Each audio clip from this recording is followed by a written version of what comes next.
Pues muy buenas tardes a la audiencia que nos están viendo de Microjuris. Como saben, mi nombre es Paola Arroyo, yo soy la coordinadora de comunicaciones y tengo el gusto de tener conmigo al licenciado Rafael Cox Salomar, con quien estamos haciendo una serie de cápsulas en las cuales hemos estado hablando y recorriendo la Constitución de Puerto Rico ante el aniversario que es este próximo 25 de julio.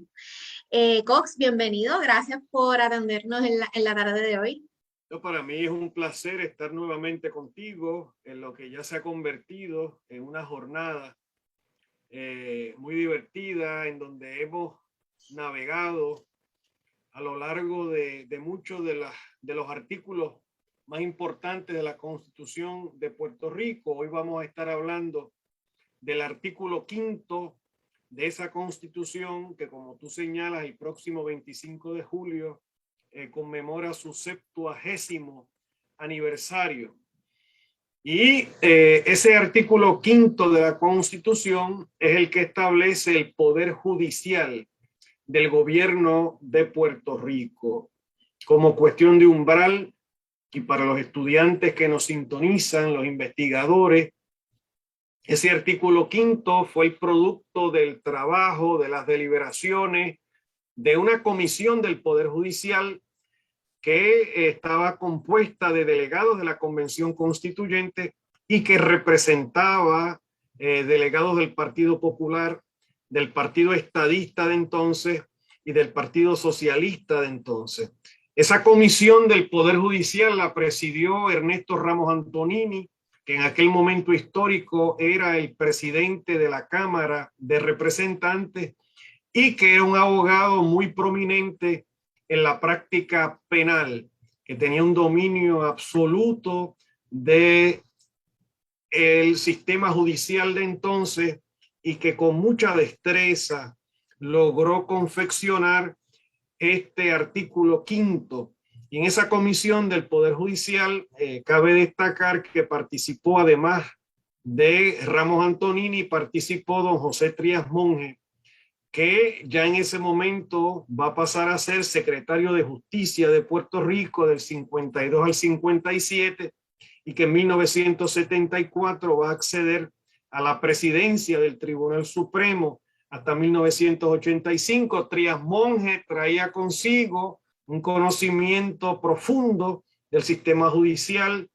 Su tesis de doctorado en la Facultad de Yale, la Facultad de Derecho de Yale, había precisamente versado sobre cómo reformar el sistema judicial de Puerto Rico vigente bajo la ley Jones, cuando Trías estaba en Yale, allá para el año 47, que fue que presentó su tesis doctoral. Así que ese artículo 5 se nutre entonces de las experiencias, del pensamiento de gente que llevaba ya mucho tiempo evaluando y tratando de buscar alternativas a los problemas crónicos que en aquel momento padecía el sistema judicial de Puerto Rico. Así que la sección primera del artículo 5 es la que establece que en Puerto Rico el Poder Judicial recae sobre un Tribunal Supremo y tribunales inferiores. Se sigue el modelo de la Constitución Federal en el artículo 3, en donde la única corte de estirpe constitucional en Puerto Rico es el Tribunal Supremo. Eso significa que el Tribunal Supremo no podrá ser abolido, eliminado o suprimido por la legislatura. El Tribunal Supremo es el eje central del Poder Judicial, pero los constituyentes establecieron además en esa primera sección que la rama judicial también se compondría de tribunales inferiores. Esos tribunales inferiores van a ser creados y o abolidos por la Asamblea Legislativa, muy parecido al caso a nivel federal, en donde los tribunales inferiores federales son de creación del Congreso. El Congreso los puede establecer, como estableció los tribunales de Distrito Federal en el primer Congreso, o como estableció a finales del siglo XIX, los tribunales de circuito de apelación, o los puede suprimir a los inferiores, pero no al Tribunal Supremo. Esa primera sección del artículo 5 suscitó mucho debate en la Convención Constituyente. Los delegados del Partido Estadista de entonces y del Partido Socialista planteaban que era necesario constitucionalizar además los tribunales inferiores de aquella época, los juzgados de paz, los tribunales de distrito, el tribunal de expropiaciones, el tribunal contributivo. Los delegados del Partido Popular se opusieron a ello y prefirieron copiar el modelo federal, en donde los tribunales inferiores no se definen en la Constitución y queda entonces su establecimiento, su abolición, su supresión al arbitrio de la Asamblea Legislativa. Y eso fue finalmente lo que se aprobó. La sección segunda del artículo 5, en palabras de don Pepe Trías Monge, es el nervio central de nuestro sistema judicial. Posiblemente es la contribución más importante de los delegados en la Constituyente con respecto a la rama judicial. Y es que la sección segunda establece en Puerto Rico un sistema judicial unificado en lo concerniente a jurisdicción, operación y administración. Y aquí hay un contraste fundamental con lo que había sido la norma en Puerto Rico antes de 1952, en donde teníamos un sistema judicial de una alta balcanización, de una alta fragmentación jurisdiccional. El conflicto, el choque intrajurisdiccional entre los tribunales de distrito, los tribunales de paz, el Supremo, la forma en que estaba confeccionado, diseñado el sistema, era una forma en donde se prestaba para mucha ineficiencia judicial, en donde en ocasiones las causas que eran vistas a nivel de los tribunales inferiores se revisaban de nuevo por los tribunales revisores, en donde muchas causas eran desestimadas por meras tecnicismos intrajurisdiccionales. Eso terminó con la Constitución de 1952. Se unificó el sistema judicial en lo concerniente a jurisdicción, operación y administración. Esto fue una sobreimposición, una importación del modelo de New Jersey de aquella época, que ellos ya habían experimentado con el tema de la unificación del sistema judicial. Y entonces, a través de las recomendaciones de don Pepe Trías Monge y con la anuencia de Ernesto Ramos Antonini, se trae ese modelo a Puerto Rico. La unificación de un sistema judicial que está básicamente vertebrado por un Tribunal General de Justicia, y dentro de ese Tribunal General de Justicia coexiste el Tribunal Supremo, que es el único de estirpe constitucional, que está en el pináculo, en el tope de la pirámide, y aquellos tribunales inferiores que establezca la Asamblea Legislativa. Así que en el caso de Puerto Rico, distinto al caso federal, el tema de jurisdicción, la jurisdicción de los tribunales no está sujeta al arbitrio de la Asamblea Legislativa. Distinto al concepto federal, conforme el artículo 3 de la Constitución Federal, en donde la jurisdicción apelativa del Tribunal Supremo de Estados Unidos puede ser modificada por el Congreso. Ese no es el caso en Puerto Rico, porque en Puerto Rico la jurisdicción está establecida a nivel constitucional. Lo que la legislatura puede alterar es la competencia de los tribunales, no su jurisdicción. La próxima sección, la sección tercera, es la que establece en Puerto Rico dos elementos bien importantes que no están presentes en la Constitución Federal. El primer elemento es que como mínimo en Puerto Rico se requiere que el Tribunal Supremo esté compuesto de un juez presidente, una jueza presidente, en este caso, y 4 jueces asociados. Ese es el mínimo, total de 5. Y el número de jueces del Supremo puede variar a petición del propio Supremo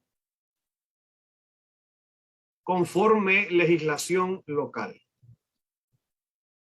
Ese número de 5 de que habla la Constitución es un número que viene desde que en 1899 el general Davis estableció por decreto militar el primer Tribunal Supremo bajo el régimen norteamericano. Y en Puerto Rico hubo 5 jueces en el tribunal hasta 1952. Pero el mínimo constitucional son 5. Pero eso puede variar. Distinto a la Constitución Federal, nuestra Constitución en esa misma disposición establece que habrá un juez presidente. Fíjate que la Constitución Federal en su artículo 3 no hace alusión a la figura del juez presidente. La figura del juez presidente a nivel federal se menciona solamente en una ocasión, y es cuando se está discutiendo, cuando se establece los juicios de residenciamiento del presidente.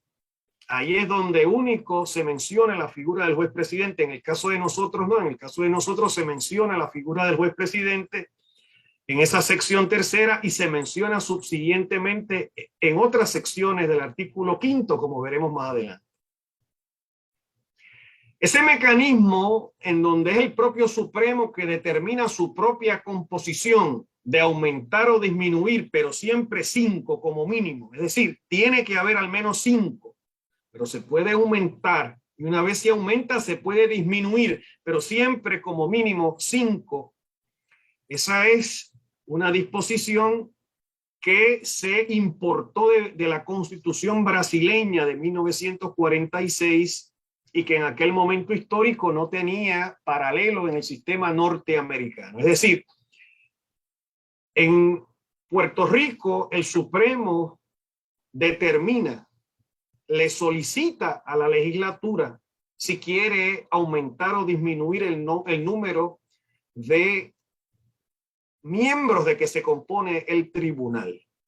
En el contexto federal es el Congreso y únicamente el Congreso que determina la composición, el número de jueces de que se compone el Tribunal Supremo de los Estados Unidos. Ya vimos que el propio Abraham Lincoln durante la Guerra Civil aumentó, se pasó legislación a través del Congreso firmada por el presidente Lincoln para aumentar el número de jueces del Tribunal de los Estados Unidos. Y no se le consultó al Tribunal Supremo en lo más mínimo, porque es que la Constitución Federal no provee para ello. Distinto al caso de Puerto Rico, en donde es el Supremo que inicia la petición para aumentar o disminuir su composición, siempre teniendo en cuenta que tiene que haber por mandato constitucional al menos 4 jueces asociados junto al juez presidente 5. Esa importación de esa figura brasileña a nuestra topografía constitucional suscitó mucho debate en la Convención Constituyente y, como ustedes saben, ha suscitado más recientemente mucho debate en la sociedad puertorriqueña. Ernesto Ramos Antonini apoyó la importación de esta figura del constitucionalismo brasileño. Jaime Benítez se opuso, al igual que la Escuela de Administración Pública de la Universidad de Puerto Rico se opusieron. Ese mecanismo ha sido utilizado en muy pocas ocasiones. Luego de la entrada en escena de la Constitución del 52, los jueces del Supremo le pidieron a la legislatura que aumentara a 7 el número de jueces del Supremo y se mantuvo en 7 hasta 1961, cuando nuevamente, como había sido en el 52, a petición unánime de los jueces del tribunal, se solicita el aumento a 9. Entonces se aumenta a 9 en 1961 y en 1975, nuevamente a petición unánime del tribunal, se disminuye a 7 el número de jueces. Y en 2010, y por vez primera, un tribunal internamente dividido le solicita a la legislatura el aumento a 9. Así que en este momento en Puerto Rico hay 8 jueces asociados. Hay una vacante al momento que estamos grabando este programa, pero son 8 posiciones de jueces asociados y la jueza presidenta. La sección 4 de nuestro artículo 5 establece en primer término que aquí en Puerto Rico los tribunales gozan de forma explícita del poder de la revisión judicial. Y esto marca un contraste con la Constitución Federal y marca un contraste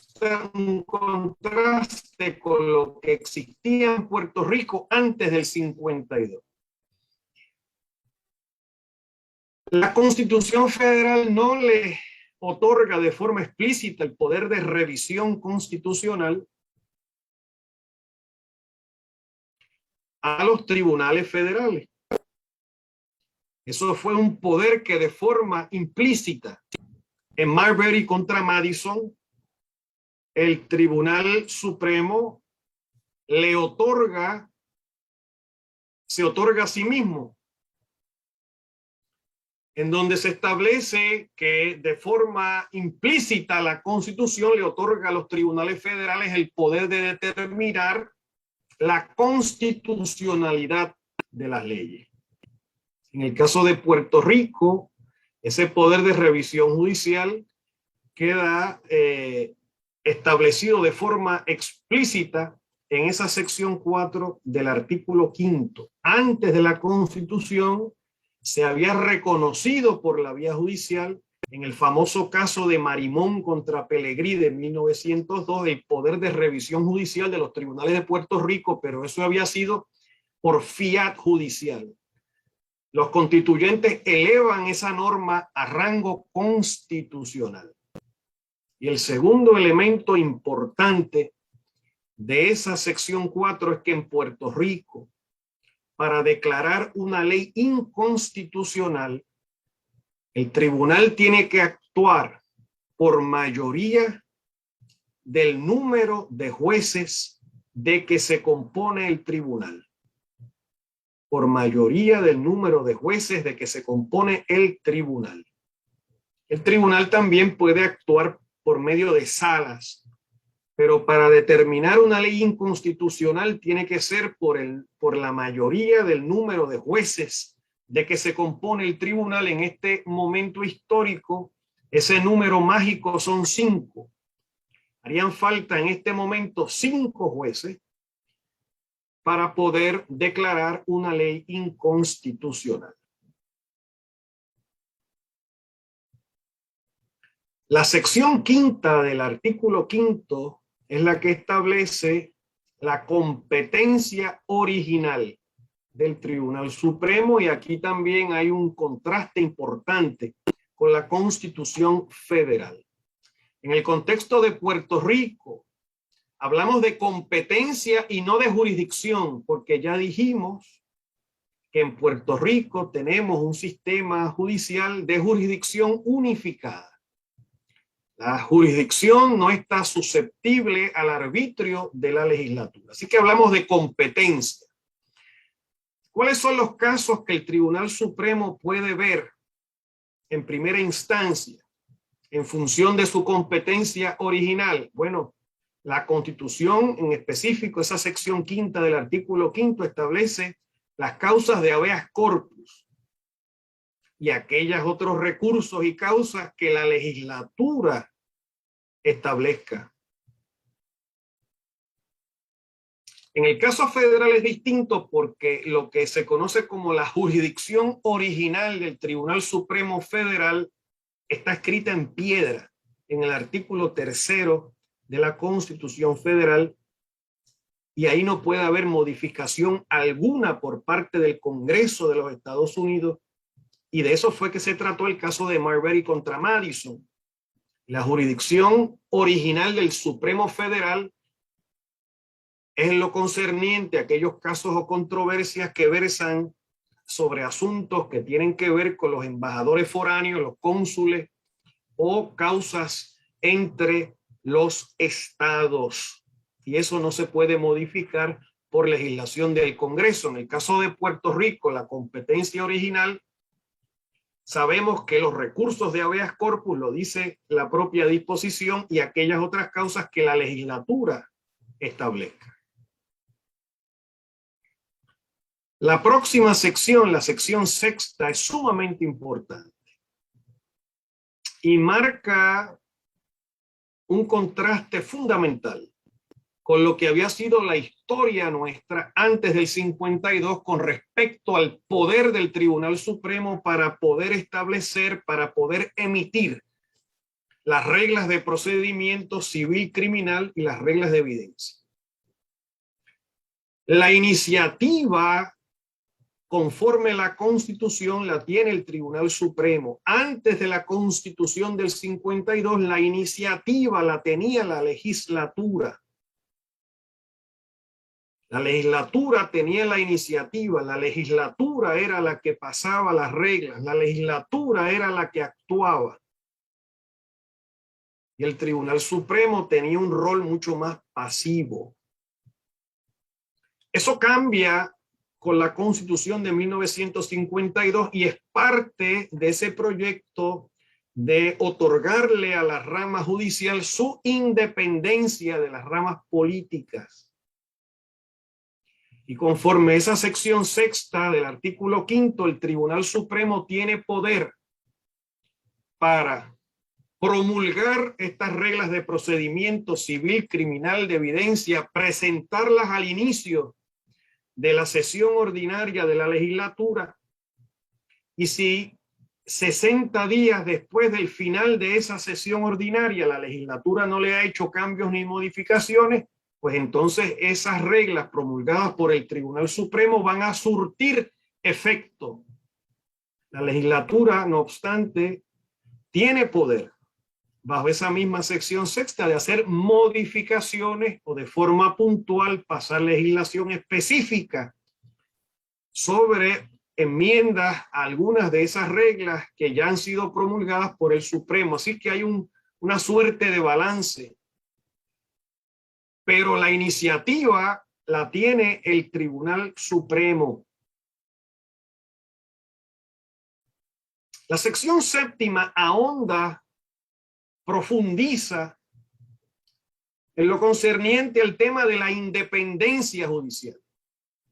Y es que, distinto a lo que había sido el caso desde comienzos de la ocupación norteamericana, en donde los tribunales eran administrados por el Poder Ejecutivo a partir de la Constitución del 52, de su sección 7ª de ese artículo 5º, los tribunales son administrados por la propia rama judicial, no por el Ejecutivo, no por lo que se conocía en aquel momento como el Procurador General. Quien va a administrar los tribunales ahora es la rama judicial, y quien va a promulgar las reglas de administración va a ser el Tribunal Supremo, y quien va a ejecutar la administración de esa rama judicial va a ser el juez presidente del Tribunal Supremo, quien va a nombrar un administrador de esa rama judicial. Así que se crea no solamente una independencia de la rama judicial, de las ramas políticas en lo concerniente a la administración de los tribunales, sino que se crea además un sistema interno de pesos y contrapesos entre ese pleno del Tribunal Supremo y ese juez presidente. Ese juez presidente que es la cabeza ejecutiva de la rama judicial y ese pleno del tribunal que entonces emite y promulga directrices y reglas, reglamentaciones con respecto a esa administración. La sección 8 de ese artículo 5 es la que establece el sistema de nombramientos a la rama judicial. Y aquí también hay un cambio importante con respecto a lo que había sucedido desde principios, bueno, desde principios de la invasión norteamericana de 1898. Y es que los jueces son de nombramiento del Ejecutivo, del gobernador, con el consejo y consentimiento del Senado de Puerto Rico. Antes de la Constitución, los jueces del Supremo eran nombrados por el presidente de los Estados Unidos con el consejo y consentimiento del Senado de los Estados Unidos. Y así había sido inclusive bajo la ley del gobernador electivo de 1947. El gobernador va a nombrar jueces del Supremo por vez primera en función de lo que establece la Constitución de 1952. Y ese es un cambio importante. En Puerto Rico, los jueces del Supremo no pueden tomar posesión de su cargo hasta tanto sean confirmados por el Senado. Eso es distinto al modelo federal, en donde sí existe el juez del Supremo por receso. Ese fue el caso de Earl Warren. Ese fue el caso del juez William Brennan. En el caso de Puerto Rico no existe un juez de Supremo de receso. En el caso de Puerto Rico tiene que haber una confirmación del Senado para que ese juez nominado al Supremo pueda tomar posesión de su cargo. Esa sección 9, que es la próxima, es la que establece los requisitos para ser juez del Tribunal Supremo de Puerto Rico. Es una disposición que no encuentra análogo, que no encuentra paralelo en la Constitución Federal, porque la Constitución Federal no establece los requisitos para ser. No hay tal cosa como requisitos para ser juez del Supremo de los Estados Unidos. En el caso de Puerto Rico, los requisitos son varios. Primero, ciudadanía norteamericana. Segundo, residencia en Puerto Rico de al menos 5 años. Y tercero, admisión a la práctica de al menos 10 años. La sección 10, la próxima sección es la que habla del retiro de los jueces. Y en el caso de Puerto Rico, se estableció y se elevó a rango constitucional una disposición que establece que el retiro es compulsorio a los 70 años. ¿Qué significa eso? Bueno, significa que al menos en el caso de los jueces del Supremo, el Supremo sirven hasta que cumplen los 70 años. Los jueces de los tribunales inferiores cumplen unos términos, tienen unos términos de vigencia, esos nombramientos, pero cuando la persona cumple los 70 años, indistintamente de que esté a mitad de ese término, debe de salir de su posición. También se crea un sistema de retiro para los jueces, de tal manera que es el único sistema de retiro que goza de protección constitucional y que lo que se intentaba era garantizar la independencia judicial. Claro, a raíz de promesa y de los litigios que vinieron como consecuencia de la quiebra del gobierno, pues se resquebrajó ese mandato constitucional. Se ha resquebrajado, se ha vulnerado, se ha erosionado ese mandato constitucional que hacía inexpugnable el retiro de los jueces. La sección 10 es la que establece el tema de la destitución de los jueces. En el caso de Puerto Rico, los jueces del Supremo no pueden ser destituidos por la vía ordinaria. Los jueces del Supremo, al igual que el gobernador, y al igual que el contralor, los jueces del Supremo únicamente pueden ser destituidos por la vía del residenciamiento cuando cometan faltas residenciables, tales como aquellas identificadas en la sección 21 del artículo 3, que también lo discutimos en un podcast anterior. Esas faltas residenciables son delito grave, delito de traición, soborno, delito menos grave que implique depravación moral. La sección 12 es la que establece que en Puerto Rico existe una prohibición de que los jueces estén metidos en la faena política partidista.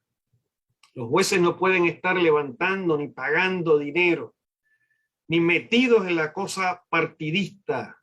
Hay una prohibición constitucional y además se incorporó una prohibición que es muy importante y poco estudiada, que es que los jueces, para postularse para una posición política, tendrían que retirarse de la judicatura al menos 6 meses antes de su postulación política. Y la razón por la que los constituyentes incluyeron esto fue porque en 1948, el entonces juez presidente Martín Travieso se postuló para gobernador por el Partido Estadista en contra de Luis Muñoz Marín, y lo hizo saliendo del Supremo apenas poco tiempo antes de la elección de 1948. Y para evitar esa apariencia de conflicto y de parcialidad política, pues entonces los constituyentes establecieron esta disposición que requiere la renuncia al menos 6 meses antes de la postulación política. Entonces, la 13ª sección del artículo 5 es la que establece que cuando la legislatura abole un tribunal inferior, porque ya aprendimos que el Supremo no se puede abolir, porque el Supremo es una corte de estirpe constitucional, pero que la legislatura puede suprimir tribunales inferiores, pero cuando se suprimen o se eliminan tribunales inferiores, los jueces que fueron nominados y confirmados por el Senado para servir en esos tribunales inferiores, esos jueces van a seguir sirviendo sus posiciones hasta tanto expiren sus comisiones, y entonces el juez presidente es la figura con el poder para delegarle funciones a esos jueces que queden en una suerte de purgatorio, de limbo, que estén nominados y demás, pero que los tribunales en que ellos estaban sirviendo hayan sido abolidos. Y es una manera también de preservar la independencia judicial y de alguna manera proteger a los jueces del sistema de la arbitrariedad de las ramas políticas. Así que con eso hemos cubierto, me parece a mí, Paola, las 13 secciones del artículo 5 y hemos navegado uno de los rompecabezas, me parece a mí, más interesantes, más importantes, de las aportaciones más refrescantes de la Convención Constituyente, que es este artículo 5, que obviamente en el 2022, en este momento, después de 70 años de experiencia, también debe estar sujeto a revisiones, ¿no? Y a reevaluarlo y a ver si algunas de sus disposiciones deberían de ser repensadas a la luz de los desafíos y los retos que enfrentamos como sociedad los puertorriqueños en esta ya tercera década del siglo XXI. Muchas gracias. Claro que sí, licenciado, pues muchísimas gracias. Como hemos podido escuchar y observar, nuestra Constitución es un documento que está vivo, que es sólido y que definitivamente se ha ido atemperando a través de los años. Así que vamos a estar bien pendientes a todas esas propuestas que hay de enmiendas. Precisamente en la legislatura está evaluando está evaluando y está considerando, ¿verdad?, unos proyectos de la ciudadanía, así que vamos a ver en qué surge y en qué termina todo esto. Así que muchísimas gracias, licenciado, por su participación. Sabemos que esto va a ser de mucho beneficio para los estudiantes que nos están viendo, así como la comunidad en general. Buenas tardes a todos y, como saben, pendientes a todas nuestras plataformas para todo el acontecer noticioso. Gracias.